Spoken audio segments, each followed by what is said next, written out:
4, 3, 2, 1.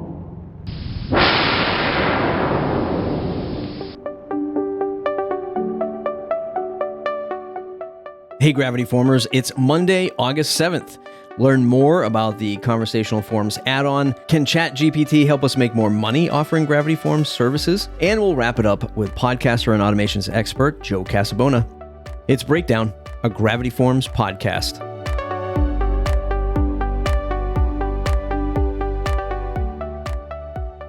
Conversational Forms Add-On is out, and I held another Gravity Forms 101 live stream on our YouTube channel where I demoed the form design process in more detail, like how to customize a conversational forms, showing off some of the inspiration boards that we have on the Gravity Forms website. I'll link up the live stream in the show notes, but just here's a quick clip of the questions that came through during the demo. Keep your questions coming in. Let's see what we got. Christine Nelson, can you open conversational forms in a modal? There might be some magic. I wish I had somebody, one of the technical folks from the team with me. I don't think you can yet. The idea would be that you want this specifically to take over the screen. Like it's a distraction-free environment where it's taking over the look and feel of the website because you don't want anyone else sort of clicking around. Don't forget to search for Gravity Forms on YouTube and subscribe to our channel so you won't miss another 101 live stream. I'm planning to hold those monthly, so if you have a topic in mind, you can tweet at us or email me, matt@gravityforms.com, and let me know what you want to see and conquer with Gravity Forms for the next live stream. How to make money with Gravity Forms. So with all of the hype around ChatGPT, am I going to get in trouble for calling it hype? I know it's here to stay, but at what capacity really? I decided to ask our ChatGPT overlord about how I could make money with Gravity Forms if I were starting a WordPress agency today. Well, nevertheless, the results might surprise you, probably. Enjoy this next segment on making money with Gravity Forms thanks to AI recommendations.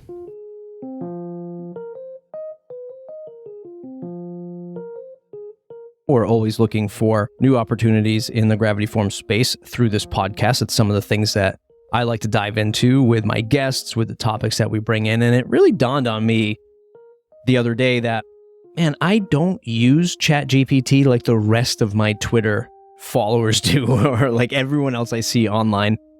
Really diving deep into the world of ChatGPT, maybe even yourself. So I said, well, maybe we can leverage ChatGPT for giving us some recommendations on how to make money with Gravity Forms. How can we create our own services business? So I went to my ChatGPT account and I prompted it with this. Can you recommend 5 ways I can start a WordPress agency that only builds solutions for clients using Gravity Forms? With these 5 ways also include a single go-to-market strategy for each. So sitting back, can ChatGPT help me start something in a niche vertical with Gravity Forms? Now, the response was pretty broad. It could have been because my question was fairly broad as well. But I'm going to read out these 5 to you right now and sort of discuss them and then throw in some bonuses that I think the human brain, myself, could help you maybe even start in your WordPress professional career. Okay, here we go. So the first answer that ChatGPT gave me was a custom form development agency. There's no surprise there, right? As I prompt them to help me figure out a business for a contact form plugin. So ChatGPT says, start an agency that specializes in creating, managing custom forms for clients. You'll need a deep understanding of Gravity Forms and the various ways it can be configured and customized to meet client-specific needs. Now, that's pretty broad. Custom form development agency, I don't think that title is going to really rank well in terms of SEO. I don't think many people are searching for a custom form development agency, though, what we do know, what has been proven over well over a decade of Gravity Forms existence now, is that a custom WordPress development agency can use Gravity Forms at the heart of some pretty complex custom forms, right? So whether that's creating user-submitted data for like a directory or an intranet, doing things like workflow automations, internal apps. When I was running my agency years and years ago, we built a whole wedding planner for a wedding magazine that a visitor could go to the website, use the Gravity form, and calculate the cost or the potential cost of lining up all these different vendors, whether it's the venue, it's the caterer, it's the photographer. We had an internal database that was filled from that marketplace of vendors. So the vendors would go to the site, they'd fill out their own form to put in their data and their attributes. And then we built this sort of web app using Gravity Forms that saved the sessions, saved the raw data. And it was very interactive. It was actually pretty advanced for the time that we were building this thing. So custom form development agency, I'd rank this one 3.5 out of 5 in terms of a response, right? You can do it, certainly, but it's largely creating a WordPress development agency is the way that I see it. The go-to-market strategy that ChatGPT recommends here is start by identifying businesses that could benefit from custom form solutions like e-commerce sites, educational institutions, membership sites. Pitch your services as a way to improve their user experience and data collection capabilities. You could also offer a form audit service where you evaluate their existing forms and recommend improvements.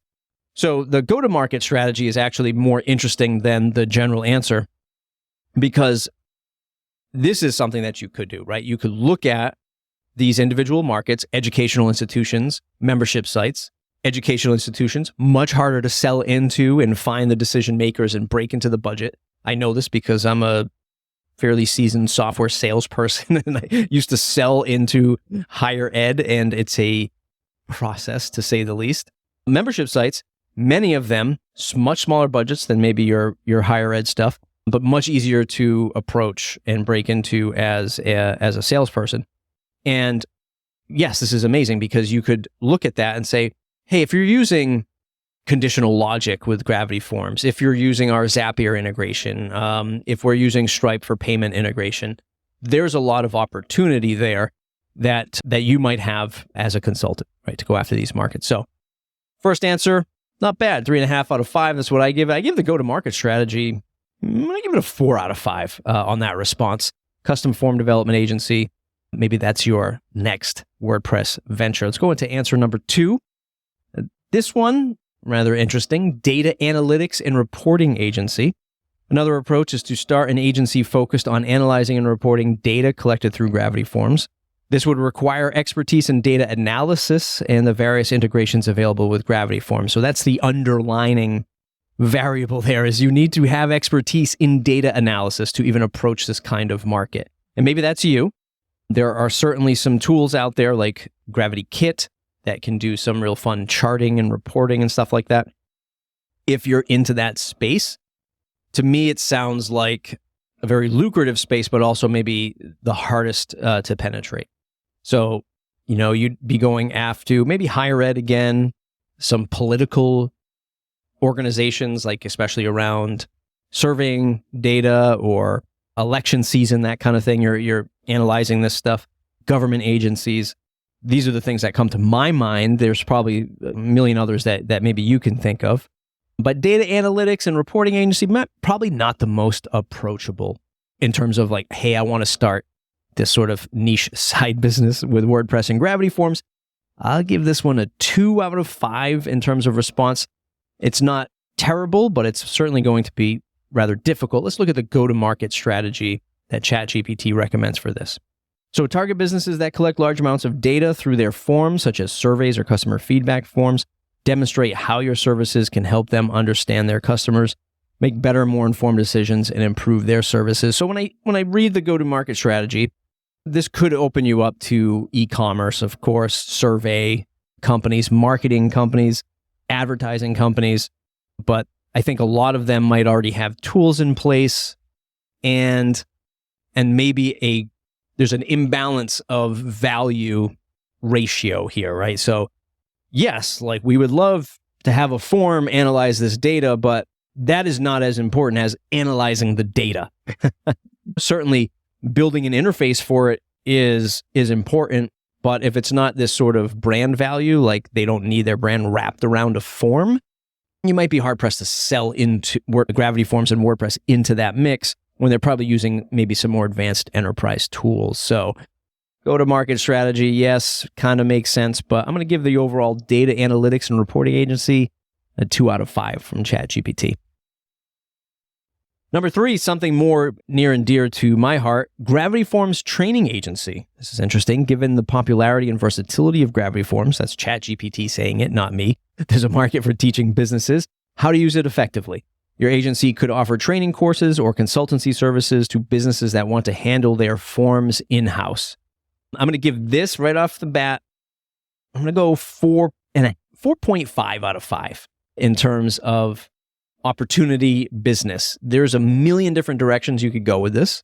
In fact, one of Gravity Forms certified developers, their first foray into the space, speaking about Gravity Wiz, was training people how to use Gravity Forms. So, and then they turned it into a Gravity Forms add-on business, right? So they started educating and building awareness around Gravity Forms, and then they started actually writing software and building products. So I'm not saying that that's where you would have to go, but yeah, the Gravity Forms ecosystem is massive. It's the most trusted contact form plugin for WordPress. Been doing it now for well over a decade. A lot of folks can't even say that about any plugin business, let alone a contact forms plugin business. So there is plenty of space for folks to build training assets, courses, material to do things with Gravity Forms. Gravity Forms is quite powerful, and it can unlock a lot of opportunity in, of course, business, but in functionality, in doing things with WordPress and the web overall, once you start connecting it up to different third-party websites. So 4 out of 5 already out of the gate with Gravity Forms Training Agency. If you're building one, if you have a Gravity Forms training agency, I want to talk to you because I want to have you on the podcast. Let's look at the go-to-market strategy. Identify businesses that already use Gravity Forms, but might not be using it to its full potential. Offer a free initial consultation or an introductory course to demonstrate the value of your services. So yeah, absolutely. I mean, there's plenty of things that you can do to monetize this type of content. Paid for course, paid for membership that has access to a bunch of training material, one-on-one sessions. When I look at the no-code space, so if you're thinking right now, like, hey, this is a great idea, kind of reverse engineer what I'm about to say. When I look at the no-code, low-code space, tools like Airtable, Bubble, Notion to a degree, when you look at Bubble, for instance, just search for it on YouTube, right? Search for, I don't know, how to build a Bubble app or something like that. You can see how a lot of these content creators are forming their businesses because just like WordPress, although at a much smaller degree, there is this freely available information on how to do these things, right? How to build a WordPress website, how to build a WordPress agency, right? You can find this content. You can throw a rock and hit 5 videos that are all about this stuff. But look at those, but not a lot of people are focusing on Gravity Forms because it gets bucketed into the greater WordPress world, which is fine. But I think, bias of course, because here I am at Gravity Forms, but I think there's opportunity here to just focus on Gravity Forms. And 4 out of 5 on this response. Gravity Forms training. Let me know if that's you because I'd love to chat with you. Number 4, Gravity Forms Maintenance and Support Agency. Start an agency that offers maintenance and support services for websites using Gravity Forms. This might include updating the plugin, troubleshooting issues, features as requested by the client. As nice as this sounds, I'm giving it a 1 because I don't think you're going to be able to just build an agency on top of maintaining Gravity Forms for customers. And in fact, I'd probably roll this into ChatGPT's answer number 1, which was create a custom form development agency, and sort of just roll that into that mix. So I'm going to give this a 1 out of 5 in terms of opportunity potential in that answer, because I just don't think you're going to be able to build a business out of just that as much as I'd like to say you could. You'd build it out of supporting WordPress as a whole, making Gravity Forms part of your core tool set for sure, but you're not going to knock on anyone's door and say, hey, pay me $100 a month and I'll maintain your Gravity Forms. Maybe some of the higher ed clients, the bigger enterprise clients that use Gravity Forms, that have thousands of forms across their enterprise footprint, but certainly not enough to make it a business. The go-to-market strategy, I'm interested to see this. Many businesses might not have the expertise to manage Gravity Forms effectively, or they might simply want to outsource the task. Put your service as a way for these businesses to save time and ensure their forms are always functioning optimally. That's a pretty big stretch, ChatGPT. So even the go-to-market strategy, I'm going to give it a 1 out of 5. So that's the weakest one so far. Let's move on to number 5. Gravity Forms Integration Agency. Gravity Forms has a lot of integration options with WordPress plugins and third-party services. Start an agency that specializes in integrating Gravity Forms with these other services according to the needs of your clients. The go-to-market strategy here is focus on businesses that already use multiple services, and you could benefit from integrating them to Gravity Forms or with Gravity Forms. Show these businesses how integrating their tools can lead to more effective workflows and better data management. So again, I'll give this a 3.5 out of 5, maybe 4 out of 5, because it's sort of the same as the first answer. Again, build a custom development agency, which I kind of knew going into this that maybe ChatGPT wasn't going to shock me with something that I had not thought of before with Gravity Forms. But with this, it gives it to you at a different angle. So instead of focusing on just building this custom WordPress agency, what I do like, and what I've talked about on this podcast before with some of the creators of these other products, like Cosmic Giant, Gravity Kit, Gravity Wiz, right? All of these folks, they have these add-ons for Gravity Forms that could be businesses onto itself. So again, I'll look at Cosmic Giant as an example. They have the popular PDF add-on for Gravity Forms. In other words, scan a PDF, it turns it into a form. They have the legal signing add-on as well. There's all these things that you can do with just their product alone that you could build a business out of, right? And it's a business out of their own tools, right? So if we looked at fillable PDFs and their legal signing, just thinking about Cosmic Giant for a moment, you could go into these, what I'll call legacy industries, which is, crazy to say in 2023, but the legal world, real estate world, anything that uses a lot of paper, car service dealerships, things like that, or car service garages, things that still have like a lot of paper moving around. And you could go in offering up your services as somebody who can solve the web problem for them, whatever that problem is for them, right? So they could be like, hey, we want to simplify our sales process. We want to simplify our support process. And one of the most painful things is writing out stuff on paper, printing it out, scanning it in. Wish we had this on the web, or we don't have time to do it. We know we want to do it.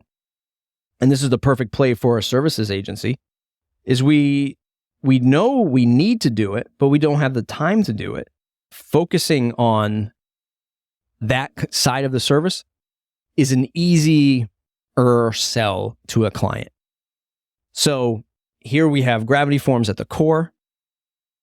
Then we have the Gravity Forms certified development and other add-ons throughout our ecosystem that can enable you to just do those businesses. So have a poke around at the Gravity Forms add-ons. See if you can spot a business opportunity there. We, again, looking at Cosmic Giant, fillable PDFs, legal signing, you have like this whole like paper thing you can go after. Gravity Kit has a ton of things with displaying data, capturing data from Gravity Forms and then displaying it on the front end, graphing, mapping. There are businesses to be built, little niche businesses to be built that focus on just that. And the amazing thing about this space, not to toot our own horn, is that sure, there's this broader layer of WordPress on top of that, but then there's Gravity Forms and then these add-ons that all have support, which is amazing. It's amazing. So I'll give this one a 4 out of 5. All right, and ChatGPT wraps it up. It says, for each of these approaches, you'll need a strong online presence. This is going to include a professional website, a blog where you share your tips, tutorials related to Gravity Forms, and profiles on social media and professional networking sites. It's also important to network with other WordPress professionals and join communities where potential clients might be looking for services like yours. That's a pretty general tip for starting any business in the WordPress space. And it's good that it kind of threw that in there because, yes, it's also important to basically market and get the word out. Otherwise, the business doesn't exist, right? You can have this great niche idea and this great sort of like productized service approach. But if the world doesn't know about it, you can't describe it, and you're not in front of your potential customers, or at least not in a space marketing and promoting yourself where your potential customers has a chance to see you. All of this is for naught. So there it is. It's the ChatGPT 5 ways to make money with Gravity Forms. That'll be probably the title of the podcast episode. I'll throw in my bonus number 6, which is focusing on e-commerce, focusing on payments, focusing on donations and membership sites. There are a lot of great plugins that already service this kind of space, this kind of industry, but they're not focused on that form operation and largely building out custom forms, building out forms that require conditional logic. If this, then that. Customer fills this in, they get that as a response. Or once this gets sent in through the form, it gets routed to this team or that person. And then there's all these automations that happen afterwards. Or we're pulling in data from different parts of the website, right? We're pulling in data from custom fields, from custom post types, which were created some other way in your business automation. Gravity Forms is a standout player in that space. And I think if you're focused on building out e-commerce solutions with Gravity Forms, whatever that looks like to you in your world, maybe not on the level of, let's say, competing with a WooCommerce store or a Shopify store, but maybe finding people in your area or in your vertical, in your niche, that only have a dozen products. That it's only a dozen physical products or a dozen digital products. And Gravity Forms is fantastic for that. It's more lightweight. It's easier for most of us to manage. Heck, you already have the Gravity Forms license. So instead of just using it as contact form and then maybe going into a sales database and then going into newsletters, start expanding your tool set of an agency or freelancer into that e-commerce space. Selling gift certificates online. My God, when the pandemic hit, I had so many phone. I wasn't in the website building space anymore, but I had clients coming to me out of the woodwork looking for ways to build a business online and to accept donations online or to sell gift cards and that kind of thing. That's a fantastic opportunity. It's a fantastic opportunity to start using Gravity Forms, the Stripe add-on, the PayPal add-on, the Square add-on, and create these really simplistic e-commerce plays that wire up Gravity Forms to a transaction. When you're using Stripe, it's super easy. I mean, when you're using them, all the major ones, it is all relatively fairly painless these days. We've got a bunch of videos on how to do that. And you can start building out some pretty simple and streamlined e-commerce plays to satisfy your clients, satisfy yourself. Selling your consulting hours, selling your consulting packages, use it on yourself first to sort of get your feet wet with building out e-commerce solutions with Gravity Forms, connecting it up to WordPress, obviously, so darn simple. And that's my favorite play with Gravity Forms in the space. And I think, without revealing any secret stuff that I know from the team, it's going to be even bigger for Gravity Forms in the future. So if you're building out donation forms, recurring donation forms, digital product transactions, really Gravity Forms is a fantastic solution for that. So there it is. That's some opportunity for Gravity Forms in the WordPress world so far, halfway through 2023. Hopefully you found some unique ideas from that segment. If you're running a specialized Gravity Forms agency, I'd love to hear from you. Email me, matt@gravityforms.com, and potentially we could set up an interview for Breakdown. Next up, I speak to my longtime internet friend, Joe Casabona. You might know him from his podcast, How I Built It, or from his WordPress developer days, or, well, many of the other things he does, including having created the Gravity Forms LinkedIn Learning course.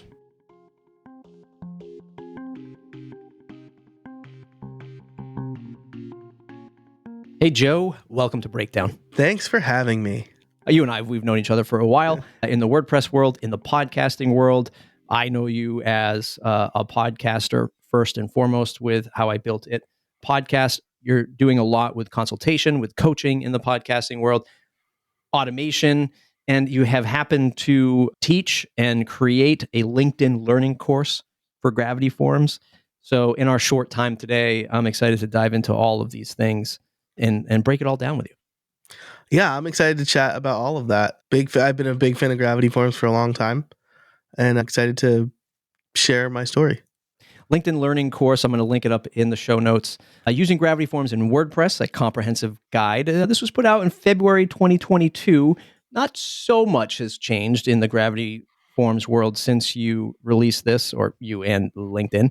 Skill level, intermediate, duration, 1 hour and 56 minutes. Using Gravity Forms for WordPress, what do you think is the most common thread for you with Gravity Forms? God, I use it for everything. But I think maybe the most common use case, just because I have these forms everywhere, is opt-in stuff, right? So I use ConvertKit, and one of my frustrations with ConvertKit is they do not pass the source or referring URL. So I have the same form embedded on a bunch of pages. Also, as like I was a web developer, I'll say, in a previous life, but for 20 years, like that's not. I didn't want to say it. I didn't know if you Yeah. wanted that. Oh people to yeah, know. yeah. Well, yeah. That's, I mean, for context, right? And like, so I know they can get that information, right? I have their little JavaScript on my website. I know they can get that information, and they just don't pass it, and it's really frustrating. Gravity Forms solves that problem for me. They have a really great. I don't know if you all make it or if ConvertKit made it. ConvertKit is listed as the plugin owner or the extension owner. I mean, it's really well done. And so I have a custom field in ConvertKit I call it lucky URL. Don't ask me why. I don't remember. And I just pass the source URL. So now I know, like, oh, this blog post is doing particularly well, or this landing page is doing particularly well. And so that little piece of data is so important to me because I have so many podcasts. I mean, you probably see online, I'm like a prolific content creator. I don't like to use the word prolific myself, but this is what at least This is what you've been told. This is what at least 3 people have told me, right? 3 in journalism, 3 is a trend, right? So I want to know which pieces of content are doing well so I can double down on those. And so Gravity Forms helps me there, but it's like the center of a lot of my automations as well. When you were, well, let's dip into your early web developer and web consultant days, if we can. Gravity Forms for freelancer. How does that make you approach customers? If you can remember, if not, we can skip this topic. But in other words, did Gravity Forms allow you to say, I can serve, let's say, nonprofit types of customers, or customers who are seeking automation, or customers who want more leads, and I have this tool that can help sort of build this automation in these marketing leads? How did you see Gravity Forms as part of your toolkit? Did it enable you to reach and profile customers to get them into your funnel? Yeah, absolutely. And it's because it is so versatile and it's an all-in-one thing, right? So like I'll tell you, right? I resisted Gravity Forms for a long time because, like many early WordPress folks, paying for stuff is anathema. And then I got in at like $99 a year for the developer version. And then I left because I was like, I don't need all this stuff. Then I realized that there was a reason that the other ones were cheaper. And I shot myself in the foot. I lost the grandfathered in price. But you know what? I happily pay for the developer license at the full price today. We welcomed you back with open arms for more money. Yes, with open arms for 2.5 more times more than I was paying. But like, again, totally worth it to me, because when a client comes to me and they say, we need a thing that does this, forms are the main type of interaction on websites, always have been, right? If you're interacting with something on a website, it's probably a form, unless it's like a drawn thing, but forms, number one. And so when they're like, we need this to connect with our customers, I knew that Gravity Forms could do it, right? There's a reason that my LinkedIn Learning course is an hour long for a forms plugin. What possibly, right? Oh, well, you can make basic forms, but then you can also collect payments and build a membership site. One of the things I do is I think, collect front-end blog posts, like creating post submission form. Like, so there's user generated, like anything that a client needed for a website, I could do, from regular contact form to event registration. There's an NPO that I work with. They have one event every year. It's their biggest fundraising event. And that I use Gravity Forms, and that form has not changed in 10 years. It works so well for them. Yeah. Connects to PayPal, super works for them, right? So like that alone pays for my license, like easy. Yeah. And you kind of use it for, well, your own automation tasks for all the podcast stuff that you do. And I want to dip into, for the freelancers and agencies who are listening to this, I also want to spend a little bit of time chatting about how podcasts can help them, or how creating content in general can help them, but certainly audio. You use it to onboard users to the podcast. Now, for those uninitiated in the podcast creation space, or being a host of a podcast, there's a lot of stuff that happens behind the scenes. What's your name? What's your title? What are we going to talk about today? Like, there's a lot of housekeeping stuff you want to collect from the get-go before you get into the show. And I think I got it right. You told me that you use Gravity Forms to do that. How else do you connect the automation dots to go a step further after they send you this data? Yeah, so this is really important, right? Like, there's a lot of stuff I want to collect on the front end, but I also want to make this process as easy as possible for them, right? They're doing me a favor. They're coming on my show. They're going to give me content that I monetize. And so I don't want to hit them with a giant form, but I still want to get this important, like name, like you said, name, title, website. What are we talking about? What are we talking about is on me, right? This is like I'll lay off the soapbox, but I feel very strongly about that. I want to get their headshot, because if I don't get it now, I'm probably never going to get it. So one of the things I love about Gravity Forms is that you could pass any form field, like any data for the form, via the URL. So I usually end up sending my guests a personalized link, howIbuilt.it/their name, or whatever, right? That is a mostly filled out form. And then I just ask them to check the bio, upload the preferred headshot, and then I can pass all of that information to Calendly, where again, they don't have to fill it out again, but it's all there. And then that all goes into Airtable, right? And so that is integral for Gravity Forms for me, right? But that same form also allows people to pitch themselves on my show. And then they have to fill out the whole form and even more questions, right? So like I have... So you're probably using like conditional logic. Yeah, conditional logic. Yeah. So if there's a hidden field called, well, I won't say the hidden field because then you can, right?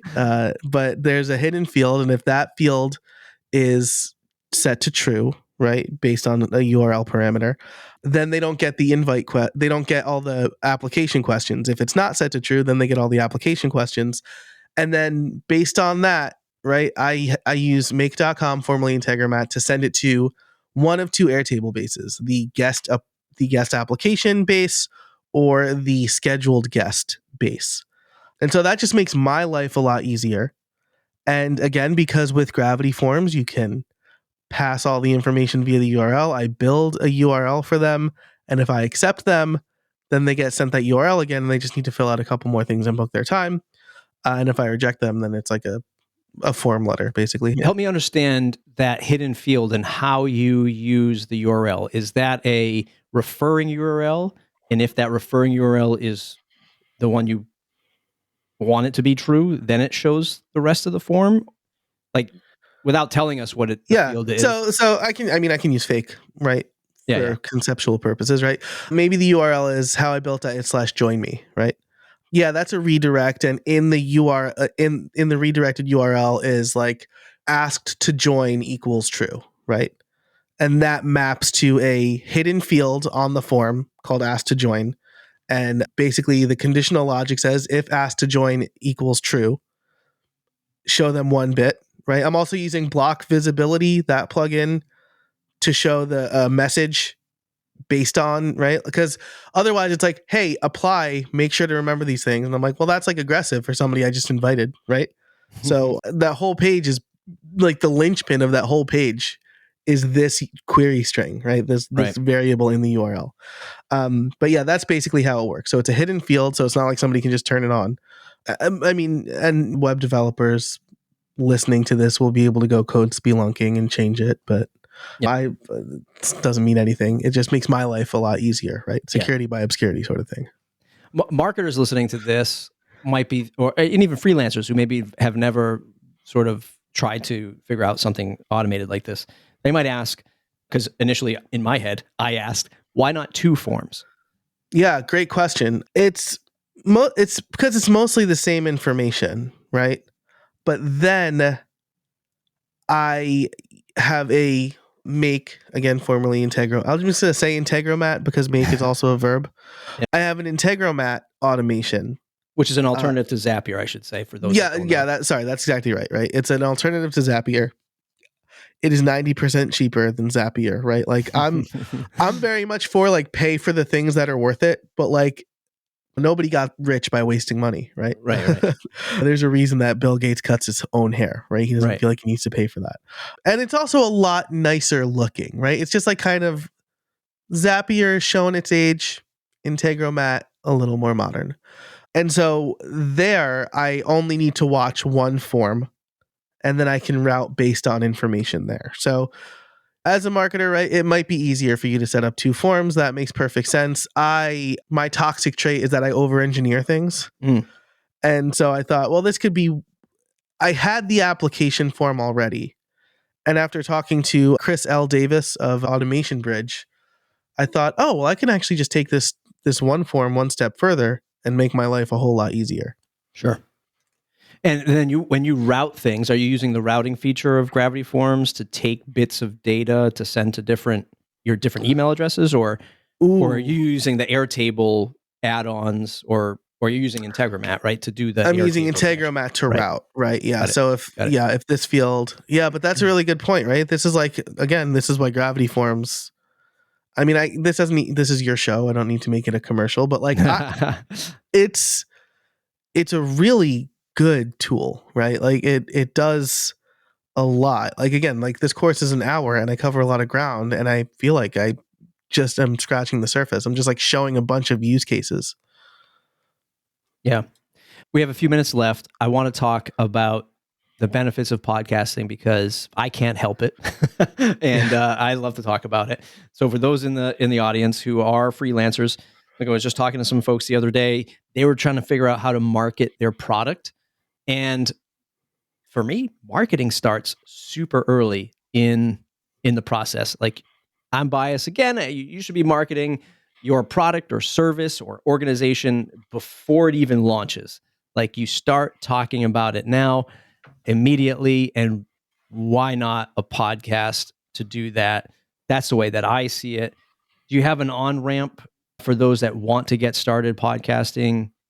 Basic advice to just get started now without all the fear of buying $1 million in equipment, showing up on live streams. What's your easy steps to get started? Yeah. So first of all, I think that if you're going to buy one piece of equipment for your podcast, it should be an external microphone.